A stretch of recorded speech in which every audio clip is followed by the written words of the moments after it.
اور جو میں نئے عمرانی معاہدے کی بات کر رہا ہوں وہ کیوں کر رہا ہوں؟ عمران خان صاحب کو باہر آنا چاہیے. عمران خان صاحب باہر آئیں, پھر تمام پولیٹیکل فورسز بیٹھیں اور ایک نئی انڈرسٹینڈنگ ڈیولپ کریں کہ اسٹیبلشمنٹ کا کیا رول ہوگا, سیاستدان کا کیا رول ہوگا, وزیر اعظم کیا کرے گا. کیا ہمیشہ وزیر اعظم یا کال کوٹلی میں ڈالا جائے گا یا شہید ہوگا یا ملک سے باہر دربدر ہوگا؟ ایسا کیوں نہیں ہو سکتا کہ ایک وزیر اعظم کو 5 سال ملیں اور پھر عوام اس کا احتساب کرے؟ اسٹیبلشمنٹ ادارے ملک کی حفاظت کے لیے لازم و ملزوم ہیں. وہ بھی تب اپنا مضبوط کام کر سکیں گے جب ملک میں پولیٹیکل سٹیبلٹی ہو. اگر ملک میں سیاسی استحکام نہیں ہے. 27 جولائی 2023 کو جب میں جیل سے ہائی کورٹ پشاور کے حکم سے آخری بار جب میں بری ہوا اور میں نکلا اور 9 مئی کا میرا کیس بھی ختم ہوا, میں نے پہلی بات جو میڈیا کے سامنے کی تھی وہ آج بھی کرتا ہوں. میں ہمیشہ اڈیالہ کے بارے یہ بات کرتا ہوں کہ پاکستان کو سیاسی انتقام کی نہیں سیاسی استحکام کی ضرورت ہے. پاکستان کو سیاسی انتقام کی نہیں سیاسی استحکام کی ضرورت ہے. اور سیاسی استحکام آ نہیں سکتا جب تک آپ ملک کے سب سے بڑے لیڈر, ملک کے سب سے بڑی جماعت, اس کو آپ انگیج نہیں کرتے.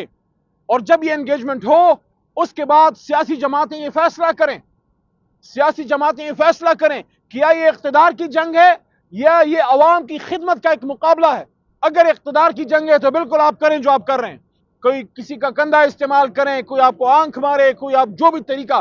لیکن اگر آپ کہتے ہیں کہ ملک کو ٹھیک کرنا ہے, ملک کو آگے لے کے جانا ہے, پھر ایک بات پہ تمام پولیٹیکل فورسز کو اس نقطے پہ آنا ہوگا کہ کسی کا کندھا استعمال نہیں ہوگا اقتدار میں آنے کے لیے. اور جب اقتدار میں آ جائیں پھر کرپشن سے, اقربا پروری سے دور رہنا ہے. اس ملک کو ملک بنانا ہے جس لیے بنا تھا, کیونکہ ہماری 3 نسلیں قبروں میں جا چکی ہیں لیکن آج تک کا وہ خواب شرمندہ تعبیر نہیں ہو سکا جو قائد اعظم محمد علی جناح نے اس قوم کو علامہ کی فکر کی روشنی میں سنایا تھا, دکھایا تھا.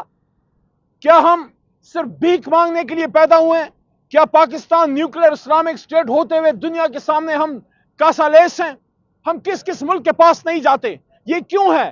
کیا ہمارے ڈی این اے میں کوئی فالٹ ہے؟ کیا ہم محنتی نہیں ہیں؟ کیا ہم ایمان والے نہیں ہیں؟ کیا ہم محمدی نہیں ہیں؟ کیا ہم مسلمان نہیں ہیں؟ کیا ہم دنیا کی باقی قوموں سے ہمیں کوئی کمزوری ہے؟ ہمارے پرورش میں کوئی کمی ہے؟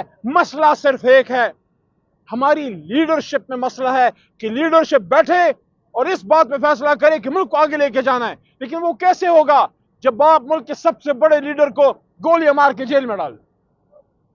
میری دعا ہے کہ سیاسی فورسز ہوش کے ناخن لیں اور جو لوگ فیصلہ کن ہیں وہ بھی کوئی سوچیں کہ آپ نے پورے ملک کو اس مشکل میں جو ڈالا ہوا ہے. آج روڈ پہ جائیں 100 میں سے 99 لوگ ایک سوال کرتے ہیں, خان کب باہر آ رہا ہے؟ خان کب باہر آ رہا ہے؟ انشاءاللہ ہمارا دل کہتا ہے خان جلد باہر آ رہا ہے.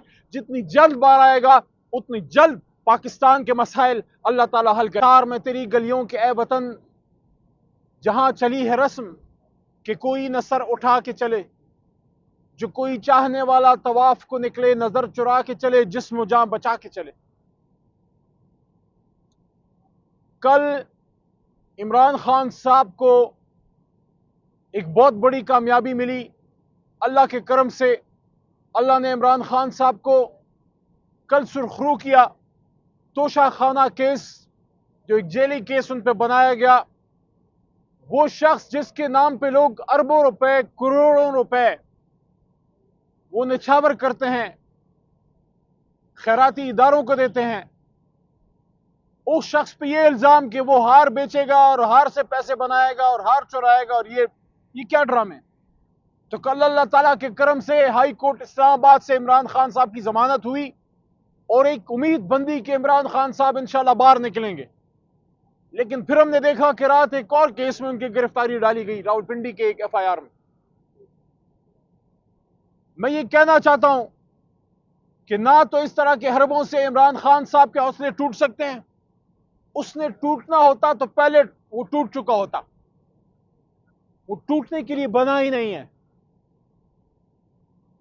ہم چھوٹے سے بچے تھے جو اس آدمی کو دیکھ رہے ہیں, اور آج ہمارے بچے جو ہیں وہ جوان ہو رہے ہیں اور ہم اس آدمی کو دیکھ رہے ہیں کہ پاکستان کے لیے یہ آدمی کھڑا ہے. 1971 جب پہلا اس نے میچ کھیلا تھا اس سے لے کے آج تک یہ پاکستان کے لیے کھڑا ہے, اور ہم اس کے ساتھ اس لیے کھڑے ہیں کہ ہم پاکستان کو ایک بہتر ملک بنانا چاہتے ہیں. کیا آپ عمران خان صاحب کے حوصلے کو توڑ سکے؟ نہیں توڑ سکے۔ کیا عوام کا ان سے جو ایک اٹوٹ رشتہ ہے اس کو توڑ سکے، اس میں دراڑ ڈال سکے؟ نہیں ڈال سکے۔ آپ نے ہر ممکن کوشش کی، ان سے ان کا انتخابی نشان چھینا، ان کی آدھی سے زیادہ پارٹی چھڑوائی، لوگوں کو پارٹی چھڑوا کے اور پارٹیوں میں آپ نے اس کو شامل کرایا، ان کے سابق وزراء اعلیٰ سے آپ نے پارٹیاں بنوائیں۔ وہ لوگ جن پہ تحریک انصاف کا بڑا ٹرسٹ تھا ان کو عمران خان سے دور کیا، لیکن اس کے باوجود قوم نے 8 فروری کو آپ کو میسج کیا دیا کہ آپ چاہے جو بھی کریں، قوم فیصلہ یہ کر چکی ہے کہ پاکستان کو ٹھیک ہونا ہے اور ٹھیک عمران خان اور تحریک انصاف کے ہاتھ سے ہونا ہے۔ آپ نے اپنی کوشش یہ کر کے دیکھ لی کہ رجیم چینج ہوئی۔ رجیم چینج میں اس ملک کے اداروں اور تمام ذمہ دار لوگوں کا اور پورے جمہوری سسٹم کی یہ ذمہ داری تھی کہ آپس کے اختلاف میں ہم دوسرے کے خلاف کسی بھی حد تک جاتے ہیں، لیکن جب بات ملک کی آتی ہے پھر ہماری ذمہ داری ہے، قومی فریضہ ہے کہ ہم اس وقت کے وزیر اعظم کے ہاتھ مضبوط کرتے۔ ہم نے ہاتھ مضبوط نہیں کیے۔ عمران خان صاحب کو